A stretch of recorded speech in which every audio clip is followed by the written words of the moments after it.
My beloved child, there are seasons when I do not lead you with the roar of thunder, nor do I open before your eyes a radiant signpost, but I place within your heart a very gentle stirring, a holy uneasiness, a sense of unrest that you cannot easily name.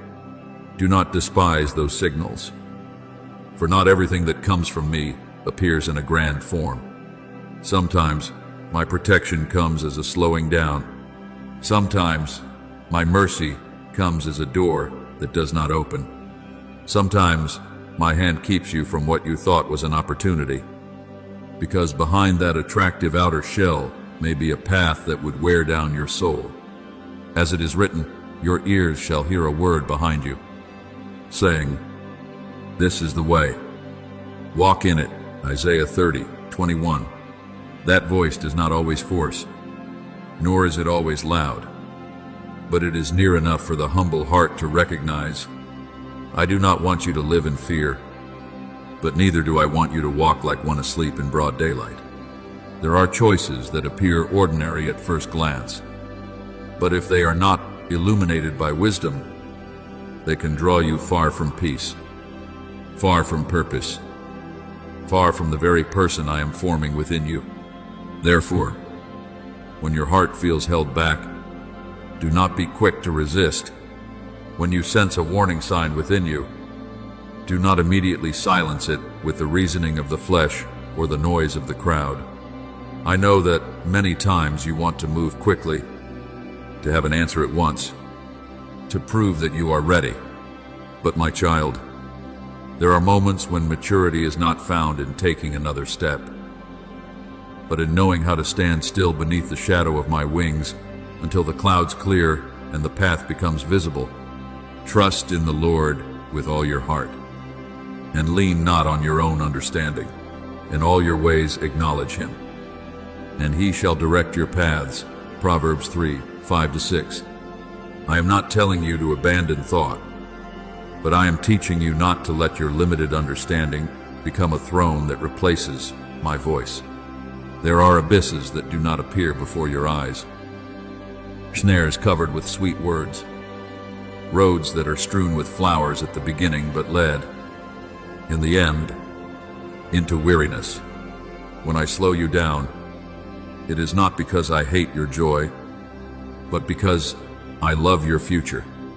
Remember the story of Balaam on the road, when he thought he was merely continuing his journey according to his own will, while the donkey beneath him stopped and turned aside from the angel, who stood blocking the way with a drawn sword. Balaam was angry because he did not see what the animal saw. He struck what was saving him, blamed what was keeping him from disaster, until his eyes were opened and he realized that the delay itself had been mercy. Numbers 22:21-35. My beloved child, sometimes you are like that as well. You grow frustrated because a plan is hindered. You grieve because a relationship does not continue. You are confused because a door closes before you. But I want you to understand this. Not every pause is failure. Some pauses are my angels, standing between you and what would wound you. Some things you call delays are my arms drawing you out of a dangerous place that your eyes are not yet far-seeing enough to perceive. So do not lose gratitude simply because you do not yet fully understand what I am doing. One day, you will look back and realize that I preserved you more tenderly than you imagined. You will see that the times you were not chosen were actually the times I chose life for you. You will understand that the silences which once made you impatient were the very places where I filtered the noise from your mind. You will recognize that holy uneasiness did not come to torment you, but to call you back to wakefulness. I do not sow fear into you, for God has not given us a spirit of fear, but of power and of love and of a sound mind. 2 Timothy 1:7. That sound-mindedness does not make you shrink back from life. It helps you walk with clear eyes, with a tender heart, with a soul that knows how to discern what is my voice and what is merely the pressure of anxiety. I want you to be strong, but true strength is not rushing forward despite every sign. True strength is knowing how to humble your heart, how to ask me, how to wait for me, and how to let my light shine through what temporary emotions cannot yet see clearly. Therefore today, if there is a gentle prompting within your heart inviting you to pray more, listen to it. If there is a restraint that keeps you from being able to say yes to something, bring it into my presence. If your soul does not feel at peace before taking a step, do not be quick to accuse yourself of weakness. Draw nearer to me, for the lamp of the body is the eye. If therefore your eye is good, your whole body will be full of light. Matthew 6:22. I want to illuminate you from within, so that you do not merely see things on the surface, but discern the spirit behind them, the fruit beyond them, and the true direction in which they lead. There are voices that urge you to decide immediately, to seize it immediately, to chase after it immediately, but my voice often carries a deep peace, even when what I speak is not what your flesh wants to hear. My peace is not shallow comfort, but the quiet confirmation that you are standing in my will. My child, do not fear my guidance. I do not come to take your life away from you, but to restore to you life in its truest meaning. I do not warn you so that you may tremble, but so that you may be preserved. I do not hold you back because I want you to remain small, but because I am preparing for you a wider, purer, firmer path, where your feet will not have to walk in confusion, but in faith. The Lord shall preserve you from all evil. He shall preserve your soul. Psalm 121:7. Let that word become the place you lean on when you do not yet understand why I am telling you to slow down. Let your heart be soft enough to be corrected, still enough to hear, humble enough to be led, for I am still nearer to you than your own breath, still seeing what you have not yet seen, still knowing the end of the road before you take the first step. And if today you are willing to pause within my arms, you will not lose what belongs to you. You will only be kept from what was never worth the cost of your soul. There are things, my beloved child, that are not open to the one who merely stands outside and calls it waiting. You may think you are being patient, but sometimes what you call patience is only a gentle form of delay. I know your heart. I know you fear taking the wrong step. Fear that you are not strong enough. Fear that if you move forward, everything will slip beyond your control. But I speak to you with the love of a father. There are doors that do not open to eyes that only look, but to feet that are willing to step in. There are seasons that do not become destiny on their own if you keep standing at the edge. Be strong and of good courage. Do not be afraid, nor be dismayed. For the Lord your God is with you wherever you go. Joshua 1:9. I am not telling you to rush forward in haste, but I am calling you to step out of the place of slumber, where you have hidden for too long under the name of waiting for the right time. The appointed moment I give is not always a trumpet blast from heaven. Often it is the quiet stirring within the heart. The invitation of today, the small light, just enough for you to take one more step. Understand this deeply. Today is not an empty space between the past and the future. Today is the ground I have placed beneath your feet. Today is where grace is still breathing, where my word is still sounding, where your heart can still soften before my call. Do not entrust your whole life to a tomorrow that has not been promised. Do not say, the time will come, for so long that when I call, you have become more accustomed to silence than to obedience. As it is written, behold, now is the accepted time. Behold, now is the day of salvation. 2 Corinthians 6:2. I do not say this to frighten you, but to awaken within you the preciousness of the present moment. Delay, when nourished long enough, no longer stays still. It quietly pulls your soul away from what once burned brightly within you, causing promises that were once alive to become sighs of regret. Sometimes you think I remind you because you are not good enough, but that is not so. I remind you because you belong to me. A loving father cannot watch his child draw near to a cliff and remain silent while calling it respect for freedom. True love does not abandon. True love is not indifferent before danger. True love knows when to whisper, when to block the way, when to place a holy uneasiness within your heart so that you stop before what is disguising itself in an attractive form. For whom the Lord loves, he chastens, and scourges every son whom he receives. Hebrews 12:6. My correction is not the rod of anger, but the hand that keeps you from the fire. The reminders within your heart are not chains, but cords of love pulling you away from places whose consequences you have not yet seen. I have not come to narrow your life. I have come to save your life from small choices that could wear down the great life I have placed within you.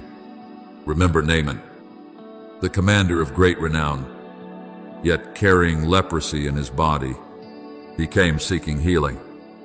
But when Elisha told him to go down and wash 7 times in the Jordan River, pride rose up within him. He nearly turned away simply because the method I chose was too simple, too different from what he had imagined. But when he humbled himself and stepped down into those waters, new life touched him, and his flesh was restored like the flesh of a little child. 2 Kings 5:10-14. Do you see? My beloved child, there are miracles that do not begin with a surge of emotion, but with a very specific act of obedience. If Naaman had remained standing on the bank, saying he was waiting for a greater sign, he might have returned home, still carrying his disease. In the same way, there are things I am preparing for you that lie on the other side of an act of obedience. You keep delaying because it seems too small, too humble, or too different from the way you expected. Therefore, when your heart trembles at my word, do not be quick to call it a passing emotion. Not every stirring in the soul is the weakness of the mind. Some stirrings are the voice of the Holy Spirit awakening the deepest part within you. I do not always come with fire upon the mountain or with a wind that tears the rocks. Often I come in a gentle whisper, as I spoke to Elijah in the stillness. 1 Kings 19:12. If you keep living amid noise, you may overlook my gentle knocking. If you keep needing a violent sign in order to believe, you may fail to recognize that I have already come very near in the peace that softly touches your heart. My voice does not break down the door to enter. I stand and knock, because my love does not force its way in, yet it does not withdraw from the soul I love. When you open, even if only through a small crack of honesty, my light can flood into the places that were once locked shut by fear, shame, and old habits.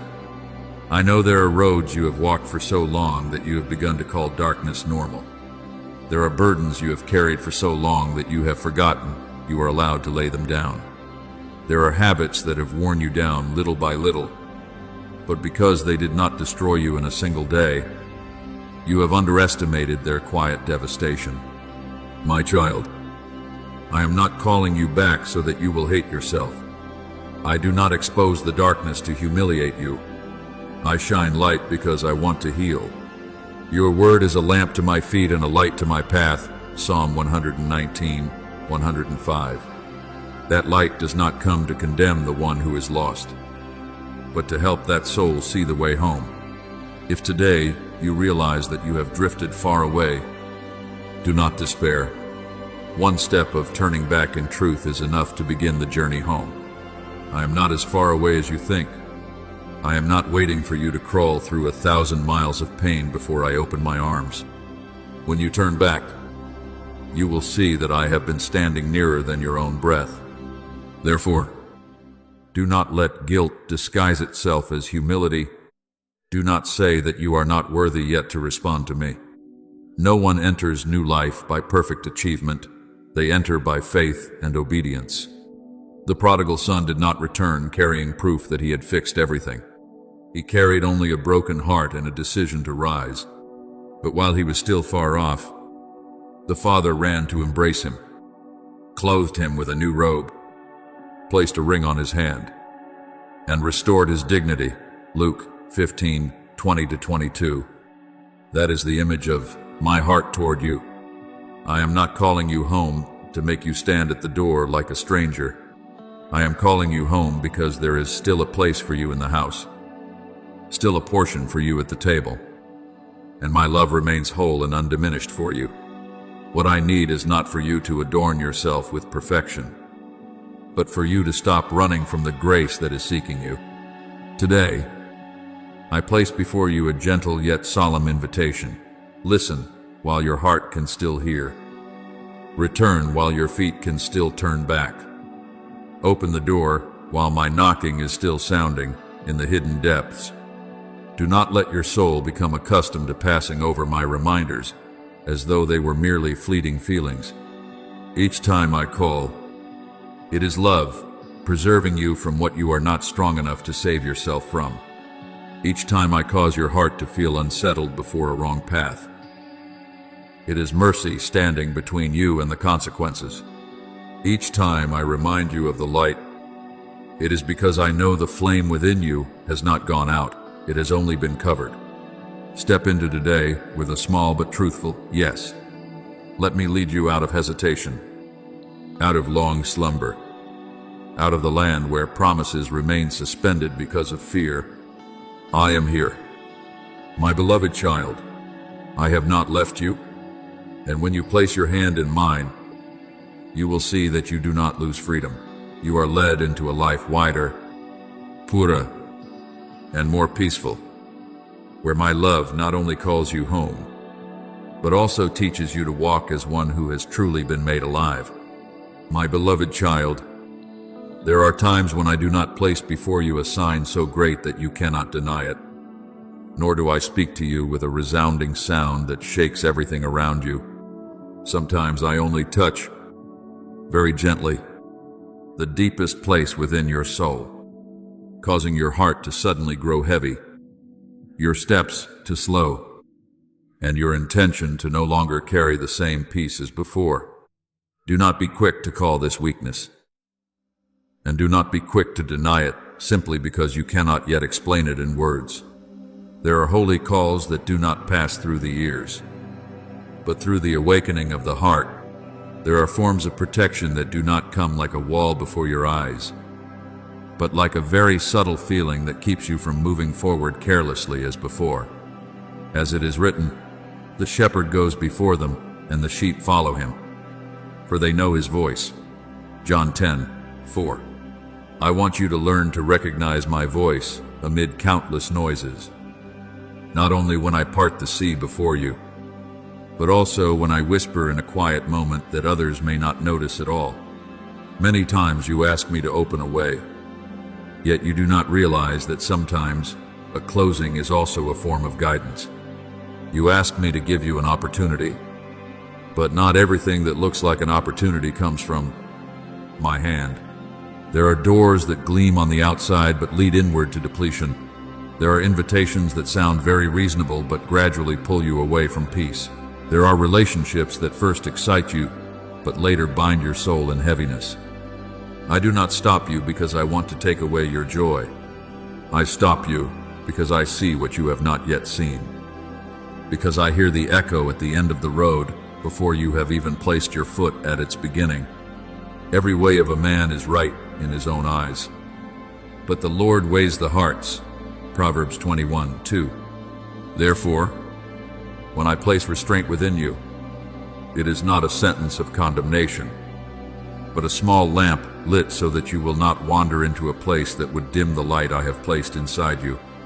Let me teach you to distinguish between true peace and haste disguised as faith. Faith is not closing your eyes and running forward despite every warning sign. Faith is knowing how to step when I tell you to step, how to stop when I tell you to stop, and how to wait when I am covering something you do not yet have enough light to understand. At times you think you must decide immediately. Seize it immediately. Prove that you are not afraid. But my child, courage does not always take the shape of moving forward. Sometimes courage is daring to remain still in obedience, even when others do not understand, even when you yourself do not yet have enough explanation. Be still and know that I am God. Psalm 46:10.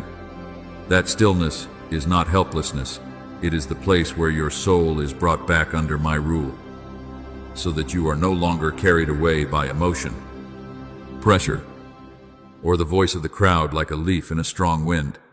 Remember King David when he had the chance to kill Saul in the cave. In human eyes, it could have seemed like the perfect moment to remove the one who was hunting him. The men beside him thought so as well. They looked at the circumstance and assumed that I had delivered his enemy into his hand. But David stopped. He did not allow the opportunity outside him to replace the reverence within him. He only cut off the edge of Saul's robe. And afterward, his heart troubled him, because he knew there are things that, even if they can be done, do not mean they should be done. 1 Samuel 24:4-7. Do you see, my beloved child? Not every door that opens slightly is permission from me. Not every unexpected advantage is a sign that you must enter. Some tests do not come in the form of lack, but in the form of something too easily obtained. And the one who belongs to me is the one who knows how to ask. Does this please the Father before asking? Does this benefit me? Therefore, do not take lightly the times when your heart is not at peace. It may be that this very unrest is keeping you from a decision that would steal many years of peace from you. It may be that this very delay is giving you more time to see clearly the true nature of something you once desired too intensely. It may be that this very closed door is mercy standing before you. Just as the cloud and the pillar of fire stood between the people of Israel and the Egyptian army, giving light to my people while bringing darkness upon the enemies who pursued them. Exodus 14:19-20. I still work this way in your life. Sometimes I cover you through what you call delay.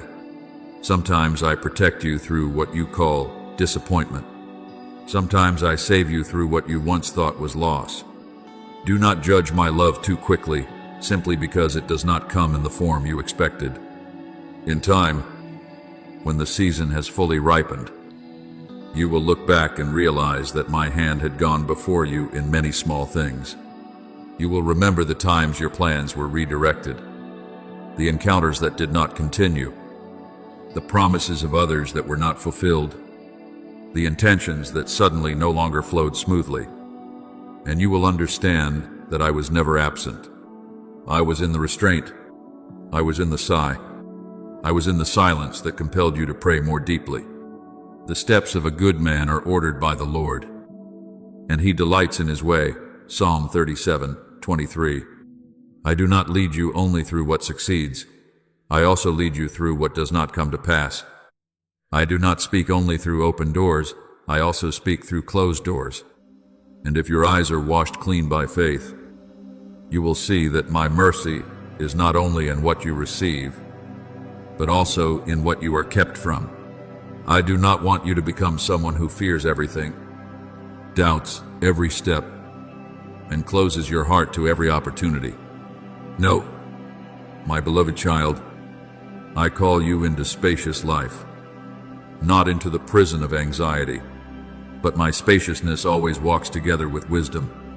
If any of you lacks wisdom, let him ask of God, who gives to all liberally. James 1:5. Ask me before you commit. Place what you desire beneath my light before you call it my will. Let me test the motives, the fears, the longings, and the invitations that are pulling at you. What comes from me may challenge you, but it will not wear down your soul with continual chaos. What comes from me may require you to grow, but it will not demand that you trade away the purity, dignity, and deep peace I have planted within you. Therefore today, if you feel a very gentle reminder within your heart, bring it to me instead of burying it beneath busyness. If you see that a certain step makes your heart lose its light, pause long enough to ask me, if you are trying to convince yourself that everything is fine while your soul remains heavy, do not cover your ears against that warning bell. I did not place watchfulness within you to exhaust you, but to preserve you. The peace of God, which surpasses all understanding, will guard your hearts and minds. Philippians 4:7. That peace is not a shallow feeling when everything is convenient. It is a holy guarding over your heart, helping you recognize where you are being sent and where you are merely being swept away. My child, trust that I never lead you with cruelty. Even when I tell you to slow down, it is still love. Even when I take from your hand what you are holding tightly, it is still preservation. Even when I cause you to wait beneath the shadow of my wings, it is still preparation. The Lord is my shepherd, I shall not want. Psalm 23:1. The good shepherd does not only lead the sheep to green pastures, he also pulls them back from the edge of the cliff, guides them away from violent waters, heals them when they are wounded, and calls them back when they go astray. I am your shepherd. I do not lead you so that you will lose yourself, but so that you will find true life again in me. Let your heart remain soft, your ears open, and your steps humble. When you are willing to pause in my presence, you will realize that nothing belonging to you is stolen by obedience. Only the things that could wound you fall from your hands, while what I have appointed in love will be preserved until the right time, in light, in peace, and under my unchanging covering. My beloved child, I did not create you merely to pass through this life by avoiding a few wrong things and then call that enough. Nor do I preserve you merely so you may have a stable life, in the small way the world often understands it, where there is no upheaval, yet the soul is still asleep, where the body still functions, yet the heart has already run out of life. I call you into a life wider, deeper, and purer, where every breath is not only a sign that you still exist, but proof that my grace is still sustaining you. As Christ himself said, I have come that they may have life, and that they may have it more abundantly. John 10:10. That abundance is not the noise of outward success, nor a false fullness that makes you forget your soul, but an inner condition awakened, illuminated, and reordered according to my holy design. I want you to live as one who is truly alive, not as one who merely passes through each day by habit, only to look back and wonder when the freshness was lost. But my child, abundant life does not grow in neglected soil. A garden cannot bear fruit if it is not tended. A lamp cannot burn long if its oil is not preserved. And a soul cannot become strong if it keeps allowing every unconscious habit to carry it away. The discipline I teach you is not the cold chain of fear, nor is it a burden by which you must prove your worth before me. Discipline in me is offensive love around what is precious. It is the way a child learns to guard what the Father has entrusted, learning to recognize that each small choice today is not as small as it appears. He who is faithful in what is least is faithful also in much. Luke 16:10. When you choose to stop before something pleasant that clouds your mind, you are protecting tomorrow's clarity.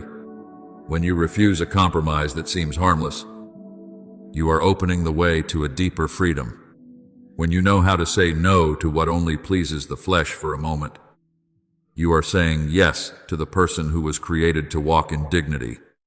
Remember Daniel and his friends in the palace of Babylon. They were not in a wilderness of lack, but in the midst of a royal table where everything was presented beautifully, attractively, and reasonably in the eyes of the world. The king's food could have been a symbol of privilege, opportunity, and assimilation in order to be accepted. But Daniel resolved in his heart that he would not defile himself with that portion. He asked to be given vegetables and water for a time. And I made their faces appear healthier and their wisdom brighter than that of the others. Daniel 1, 8-17. Do you see? My beloved child, there are great victories that begin with a quiet decision where no one applauds. There is strengthening that comes after you dare to separate yourself from what the crowd considers normal. And there is wisdom I pour only into the vessel you have kept clean through reverent fear. Therefore, do not treat your body as an object to be spent however you wish, nor handle it like a meaningless vessel meant only to contain temporary desires. I breathed the breath of life into you. Every heartbeat, every breath, every ability to see, to hear, to walk, to work, to rest, and to love is a gift given in wonder. Do you not know that your body is the temple of the Holy Spirit who is in you? 1 Corinthians 6:19. A temple is not cared for through carelessness. A temple is not preserved by choices that wear it down. When you eat and drink with watchfulness, rest with gratitude, work in order, and keep yourself from excess. You are not merely caring for health in an outward sense. You are practicing a quiet form of worship.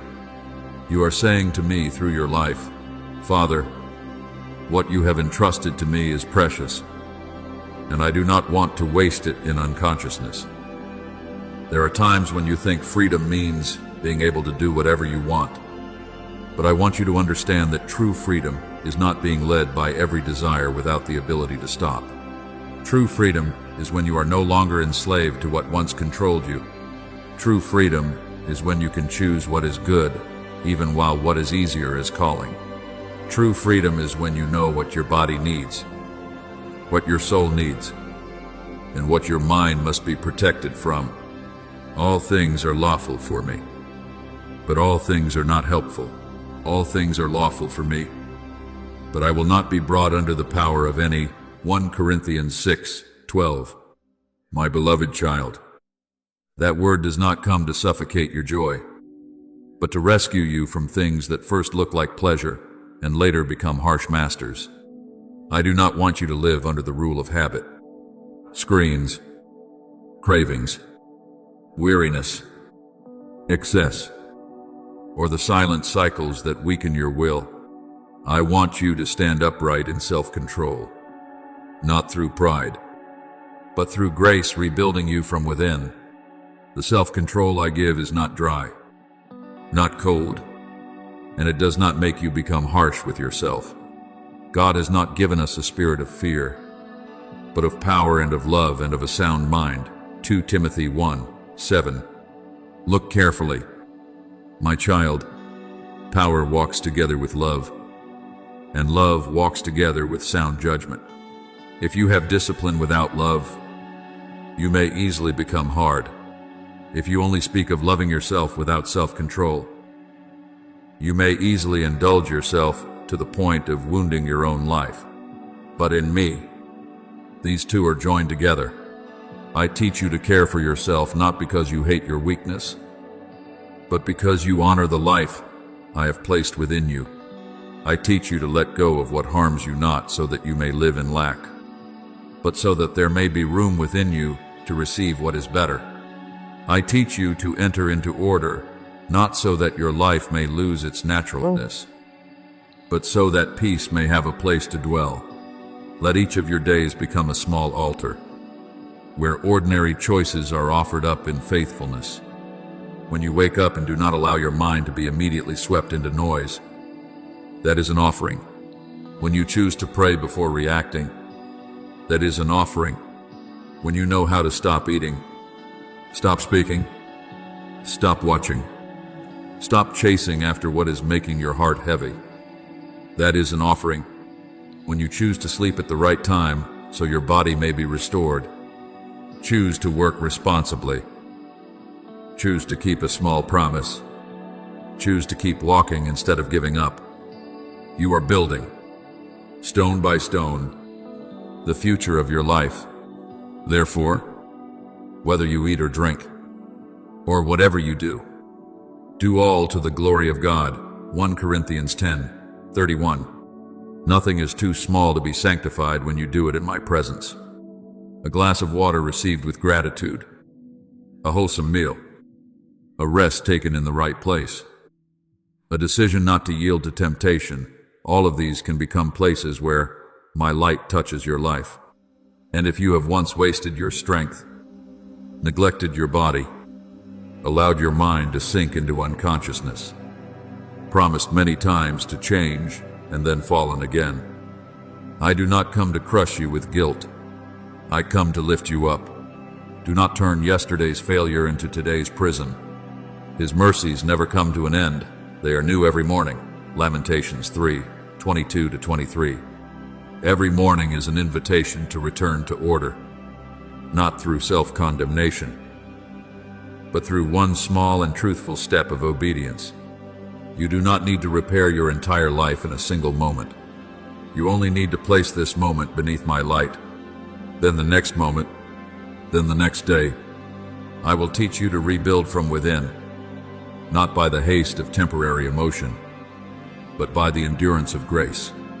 Therefore, my beloved child, look at your body with gentleness. Look at your habits with honesty. And look at your future with faith.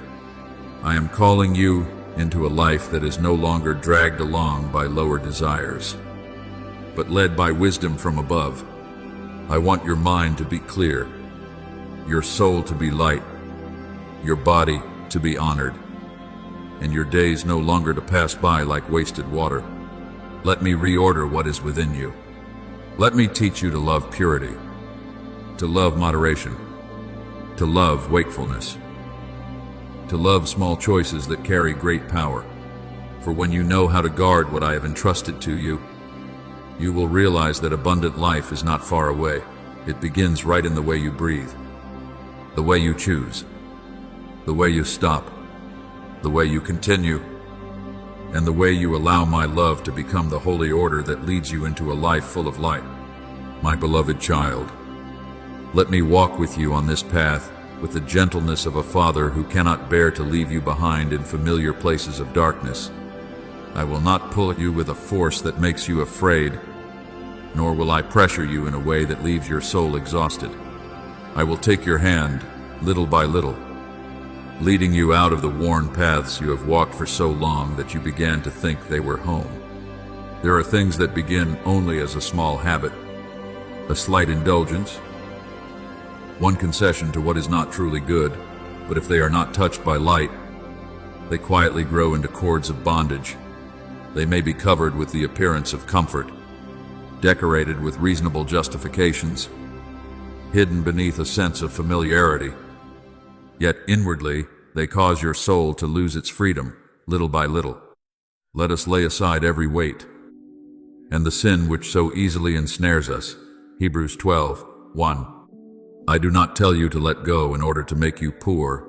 I tell you to let go so that your hands may be emptied to receive what is purer, more enduring, and more truly of life. There were times when I touched your heart before the danger had fully revealed itself. You thought it was only a passing feeling, an unreasonable hesitation, a small uneasiness, not worth your attention. But my child, not every warning bell sounds like thunder.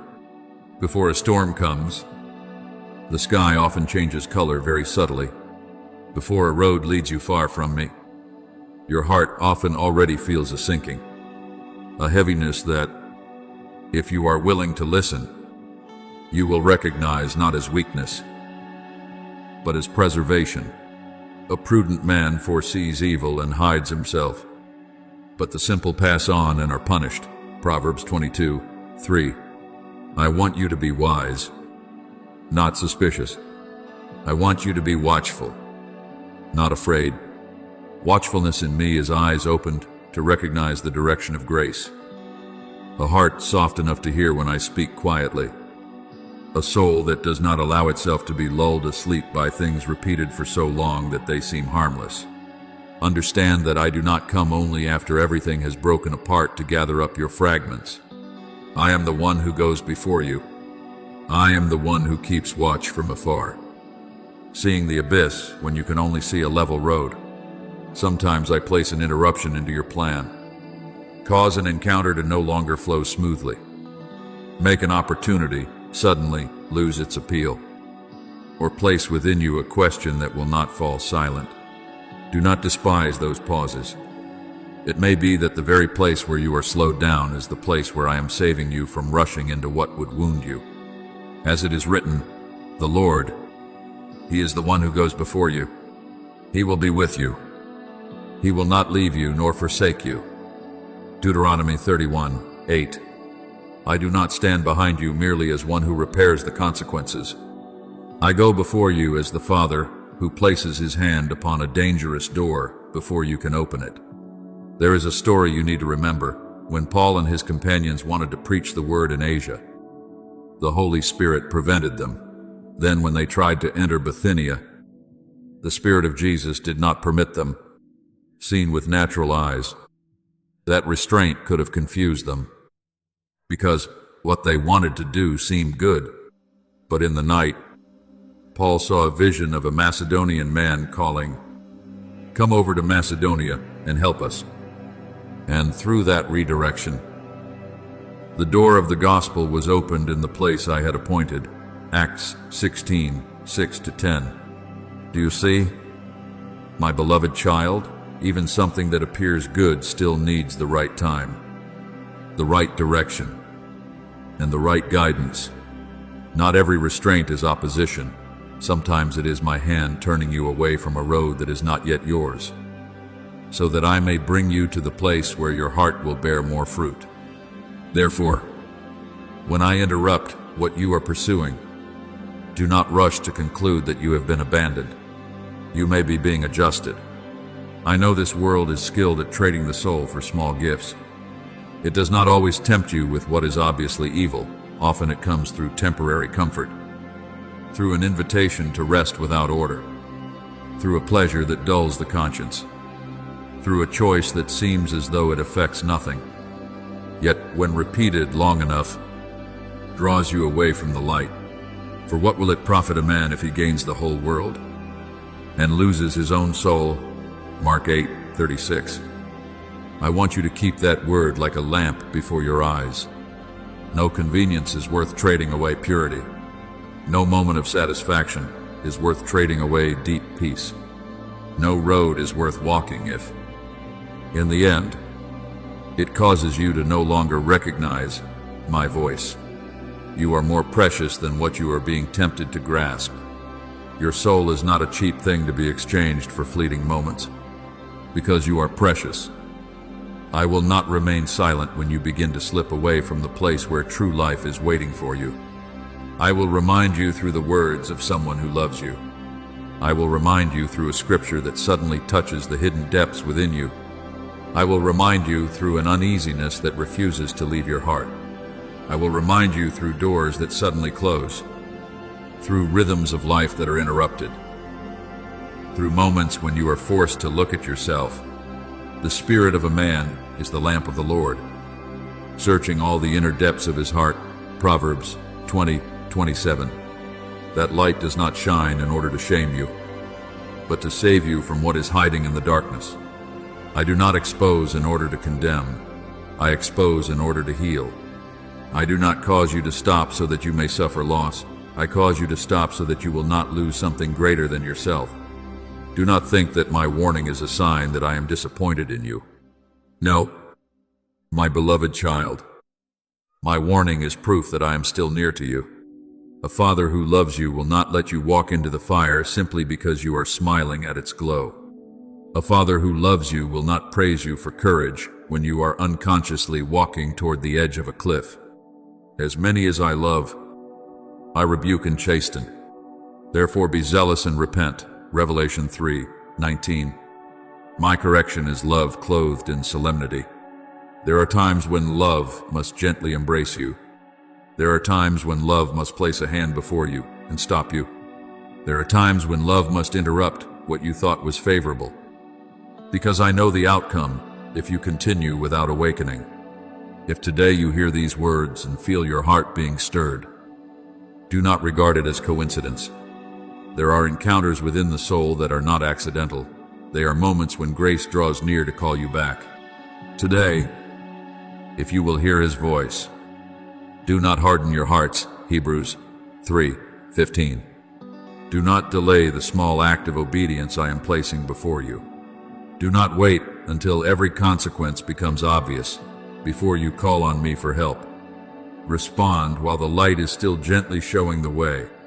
Turn back when you have only just realized your steps are drifting. Stop when I have only just placed my hand upon your shoulder. A small adjustment today can save you from a great sorrow tomorrow. I am still here, my beloved child. I go before you to prepare the way, walk beside you to sustain you, come behind you to protect you from what you do not see, and dwell within you to bear witness that you do not belong to darkness. Let me take your hand and lead you out of the gray places of habit, out of the chains decorated with familiarity, out of the side roads that are causing your soul to lose its light. I do not bring you out so that you may be empty, but so that I may lead you into the place where truth makes you free. And you shall know the truth, and the truth shall make you free. John 8:32. When you allow me to lead, you will realize that what I interrupt is not your life, but the thing quietly stealing that life from you, and step by step, in my hand, you will learn again how to live awake, pure, peaceful, and full of light.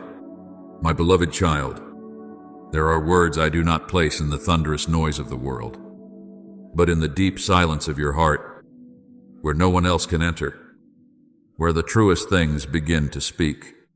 If you learn to pause, if you are willing to sit still in my presence, you will realize that I have never stopped speaking to you. I speak in the peace that gently returns after a troubled day. I speak in the holy uneasiness when you are about to step into a turning that does not belong to life. I speak in the heaviness of the soul, when something outwardly appears good, but within you there is no light. Do not be quick to call every hesitation weakness, and do not be quick to regard every prompting to stop as fear. There are times when I, myself, place within you a restraint as gentle as breath, so that you will not go too far down a road whose end your eyes have not yet seen. As it is written, your ears shall hear a word behind you, saying, this is the way, walk in it. Whenever you turn to the right hand, or whenever you turn to the left, Isaiah 30:21. But that voice is recognized only by the one who is still enough to listen, humble enough to ask, and soft enough to be led. I know that the life around you carries many voices. There is a voice telling you that you must move faster. Decide immediately. Seize it before you lose it. Prove that you are strong by refusing to hesitate. There are voices of old memories, old wounds, and unhealed longings, and they can disguise themselves as wisdom in order to push you toward what has not yet been brought into the light. But my child, not every urging is guidance. Not every strong emotion is my voice. Some things come from the fear of missing out, some from the desire to control, some from weariness that only wants to choose the easiest thing and be done with it. Therefore, I teach you to slow down, not so that you will miss your life, but so that you may discern the voice of the shepherd from the voice of a stranger. My sheep hear my voice, and I know them, and they follow me. John 10:27. The one who belongs to me does not listen only with the ears, but with a soul that has become familiar with my presence. Do not fear the quiet spaces. My beloved child, many times you want to fill them with sound, with work, with hurried decisions, with words of self-reassurance that everything is still fine. But in stillness, I often bring what has been buried deep into the light. In stillness, I help you recognize what carries true peace and what is only temporary excitement. In stillness, I tune the rhythm of your heart back to the rhythm of grace. Elijah once sought me in the great wind, the earthquake, and the fire, but I was not in those sounds. Then after the fire came a still small voice, and there he recognized that I was speaking. 1 Kings 19:11-13. You are the same, my child. If you only wait for something intense before believing that I am speaking, you may overlook the gentle guidance that comes to you each day. I do not need to frighten you in order to gain your attention. My love is patient enough to whisper, yet holy enough not to let you remain asleep forever. There is something I want you to understand with a watchful heart when I remind you. I do not remind you only once and then abandon you if you do not hear in time. I am a compassionate Father, slow to anger and rich in mercy. I knock at the door many times, place many signs before you, and repeat warnings within your heart in many different ways. Sometimes I use a scripture that suddenly touches you. Sometimes I use the counsel of an upright person. Sometimes I use the deadlock of circumstances so that you can no longer continue walking in unconsciousness. But if you keep ignoring me again and again, the danger is not that my love runs out. It is that your ears gradually become more accustomed to noise than to my voice. Today, if you will hear his voice, do not harden your hearts. Hebrews 3:15. A hardened heart does not form in a single moment. It is formed through many delays of obedience, many times of extinguishing the small light, many choices of convenience instead of truth. I do not move away from you, but you can make your heart so busy, so noisy, so confident in its own way that it no longer recognizes my hand resting gently upon your shoulder. Remember Peter on the night he stepped out of the boat to walk upon the water toward Christ. As long as his eyes remained fixed on the Lord, the impossible became a place for his feet to stand. But when he looked at the wind, the waves, and the threat around him, he began to sink.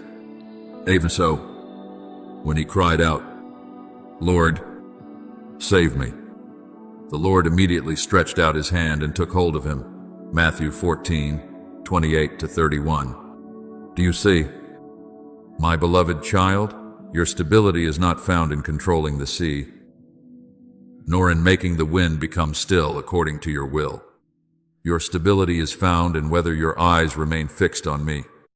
When I am the center, you can walk through what is frightening and still not be swallowed. When I am pushed to the margins, even the things you think you are controlling can become waters that pull you down. There are opportunities in your life that carry a seasonal nature. I do not say this to place pressure upon you, but so that you may learn to honor the rhythm of grace. There is a door I open in a certain time, an invitation I place in your heart in a certain season, an adjustment that needs to be made when the light has just begun to shine.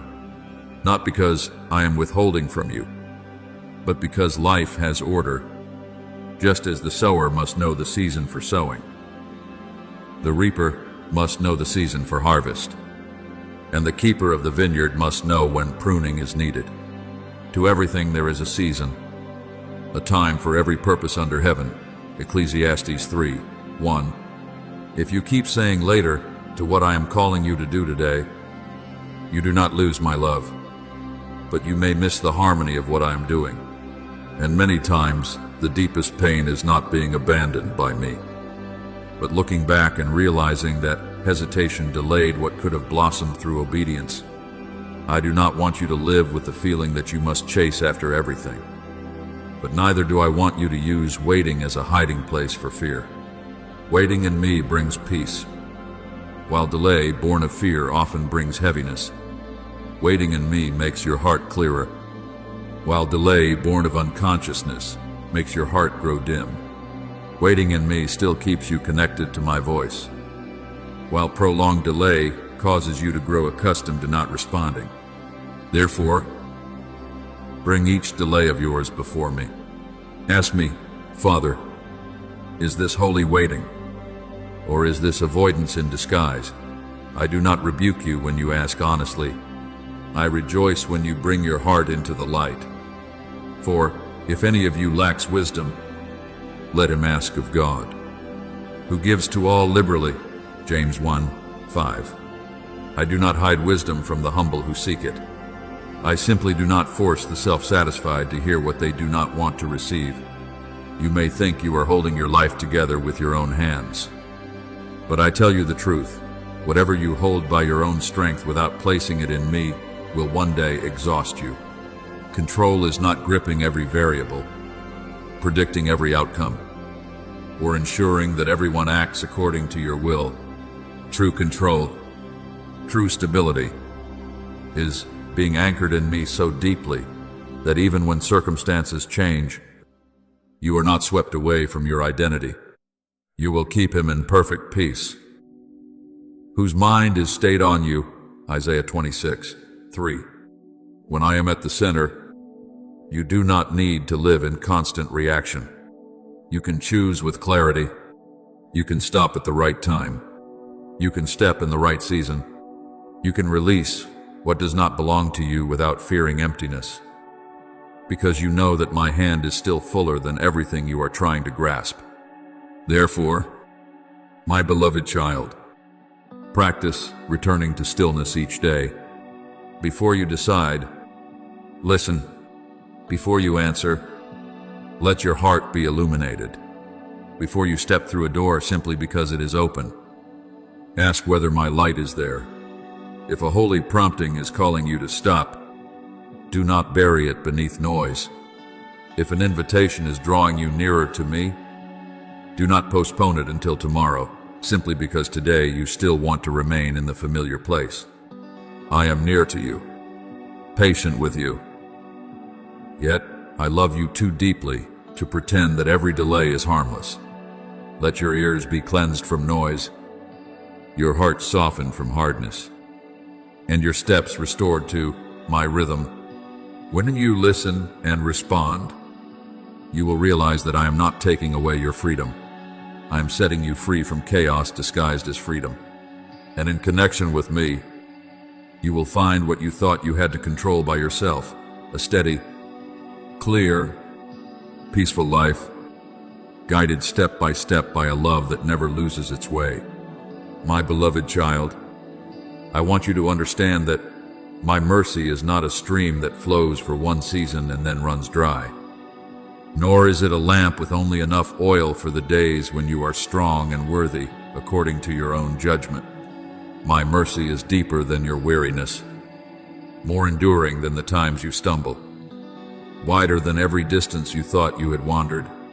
What hinders it is not any lack within me, but the moments when you close the door of your heart, when you lock yourself behind walls of guilt, fear, and paralysis, imagining that I am standing outside as others once stood outside your pain.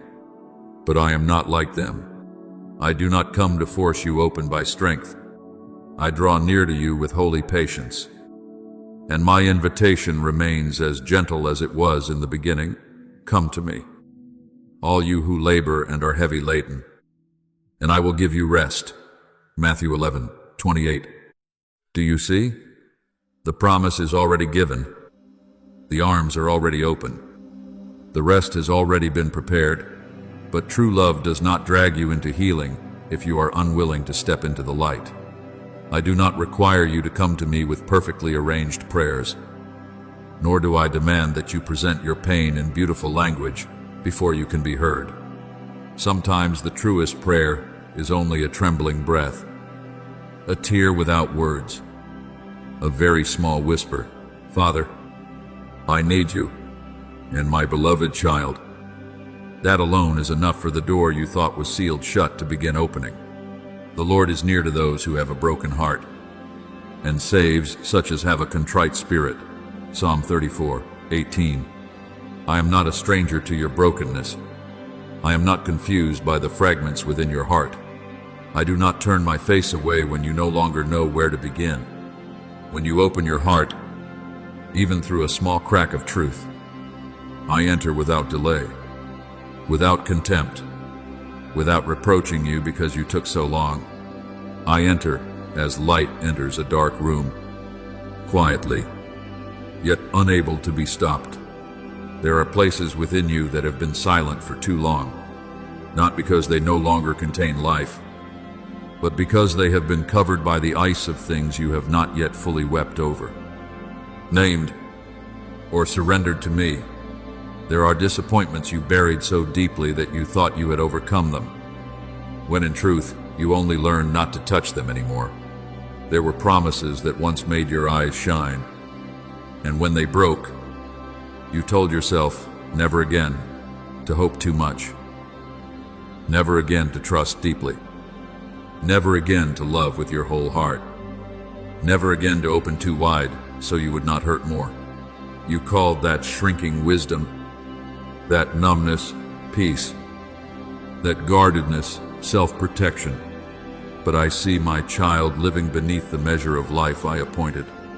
I do not blame you for being wounded. I do not despise you for building walls. I only come to tell you that the wall which once protected you for a season must not be allowed to become your prison forever. Remember Ezekiel, when I brought him to the valley full of dry bones. Before his eyes was not a garden in bloom, but a place where everything seemed to have ended, where life no longer had any sign to hold on to. But I asked him, Son of man, can these bones live? And when my word was spoken, bone came together with bone. Sinews and flesh came upon them. Breath entered them. And an entire army came back to life and stood on its feet. Ezekiel 37, 1-10. My beloved child, there are places within your heart that are like that valley.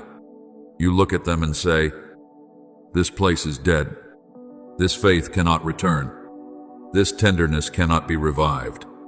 This hope is too old. But I am the one who speaks life over the place you call an ending. I do not need many signs in order to begin.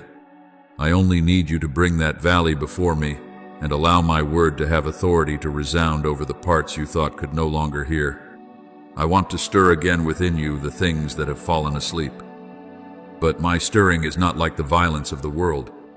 I do not tear open your wound to prove that I am powerful. I touch with a gentleness that carries authority, by the Holy Spirit who knows exactly what needs to be awakened, what needs to be comforted, and what needs to be set free from old memories. As I have spoken, I will give you a new heart and put a new spirit within you. I will take the heart of stone out of your flesh and give you a heart of flesh. Ezekiel 36:26. A heart of flesh is not a weak heart, but a heart that can still feel life. It knows how to weep without despairing, how to love without losing itself, how to believe without being blind, how to hope without needing to control everything. I do not renew you merely so that you may appear different outwardly. I renew you from the depths, where old reactions are healed, where old fears lose their right to rule, and where your soul learns again how to respond to love. Do not be afraid when I make you tender again. You once thought that if your heart were soft, you would be easily wounded, but in my hands, tenderness is not danger, but a sign of life. Soil that is too hard cannot receive the seed. A heart that is too closed cannot receive the rain of grace. Therefore, when I move you before a true word, when I cause you to want to pray after a long season of silence, when I cause your tears to fall over something you thought you had forgotten, do not resist. That is not weakness returning. That is life rising up through the old soil. Those who sow in tears shall reap in joy. Psalm 126:5. There are tears that do not pull you back into the past, but water the future. There are times when your heart breaks open not so that you may lose more, but so that a new seed may have room to take root.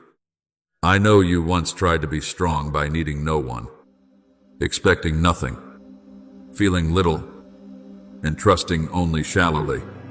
But my child, the life I give is not a cold fortress where you are safe, but alone. The life I give is a river, and that river must flow.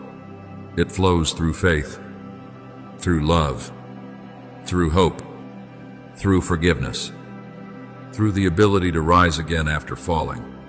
Out of his heart will flow rivers of living water, John 7:38. I did not create you to become a closed pool because you are afraid of being stirred. I created you so that my life may flow through you, refreshing not only you, but also the people I will place along your path. But that river must be released from the stones of wounds not yet surrendered, from the mud of disappointments not yet healed, and from the locks of hidden vows that say you will never open your heart again. So today, draw near to me with the simplest truth. Do not decorate your pain. Do not hide your weariness. Do not pretend you are fine simply because you have grown used to functioning while your heart is dry. I do not need your mask. I want your heart. Tell me where within you has grown cold, where you have stopped believing, where you have become afraid to love, where you no longer expect anything good. I will not use that truth against you. I will use it as a doorway to enter and heal. A bruised reed he will not break, and a smoking flax he will not quench. Isaiah 42:3. You are not too fragile for me. You are not too damaged to be restored. You are not too far for mercy to reach. And when I begin to awaken you, do not hastily demand that every feeling return in a single day, every belief come back to life in one moment, and every wound close according to the speed of your own desire. Let me work according to the rhythm of grace. A sunrise does not tear the night apart. It causes the darkness to recede little by little through faithful light. I will do the same within you. Little by little, you will see that your heart is no longer as numb as before. Little by little, you will dare to hope without trembling as much as before. Little by little, you will recognize that the old layers no longer fit you, because I am making within you a new heart, a new breath, a new tenderness, and a new strength. Let me hold you through that process. My mercy is still flowing. My love is still calling. And when you open your heart, you will realize that you were not created to live halfway in the shadow of what has passed, but to rise fully into the light of the one who has never stopped loving you. My beloved child, there are seasons in your life when, from the outside, it seems as though nothing is moving. Yet in the deepest hidden place of your soul, I am quietly doing a work that your eyes cannot yet measure. You see yourself growing weaker. You feel as though your prayers are falling into silence. You see doors that have not yet opened, promises that have not yet taken shape, and footsteps that must keep passing through the same long valley until weariness settles in. But my child, do not be too quick to call that waiting abandonment. There are things I do not give immediately, not because I am withholding mercy, but because I am making your heart deep enough, tender enough, and steadfast enough to carry what I am about to place in your hands. Just as the potter does not quickly remove his hands from the clay while its form is still unfinished, I also do not withdraw my hand from your life while you are still being reshaped by grace. Behold, as the clay is in the potter's hand, so are you in my hand, Jeremiah 18:6. Therefore, do not despise the days that seem delayed to you. In those very days, I am forming a depth within you that easy seasons could never create.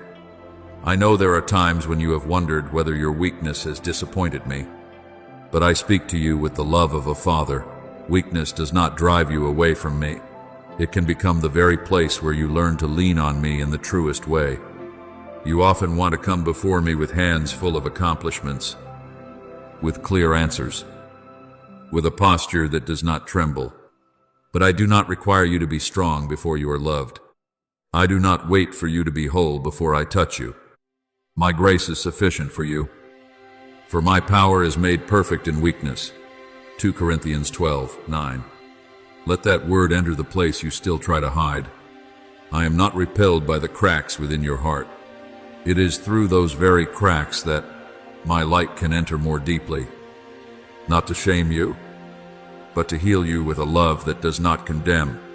Perhaps you have tried many times to keep control over everything because you feared that if you let go, your life would fall apart. But my beloved child, surrendering to me is not the loss of yourself. It is a return to the one who knew you before you even knew how to call yourself by name. When you hand the steering wheel back to me, you do not become a weak and directionless soul. You become one led by a wisdom higher than your anxiety.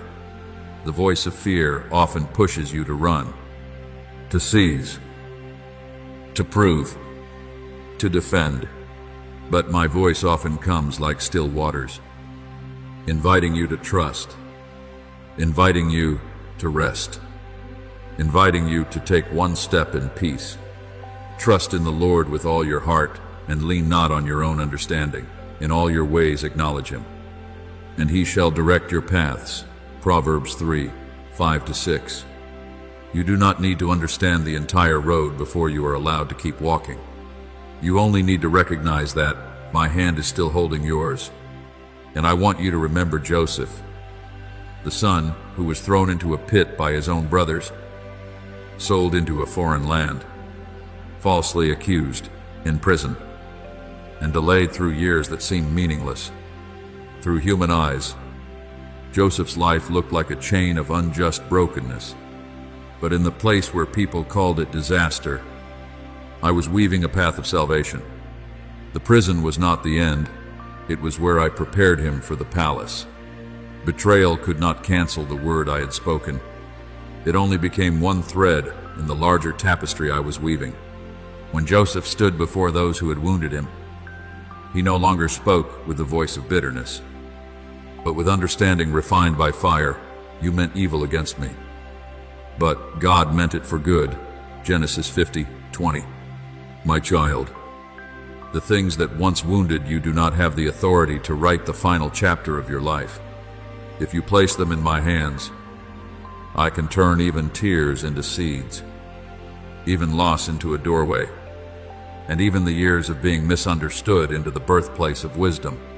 Do not allow old judgments to keep ruling over your identity. There are voices that once named you by your mistakes, by your failures, by the seasons when you had not yet matured, by wounds you did not choose for yourself. But I do not call you by what broke you.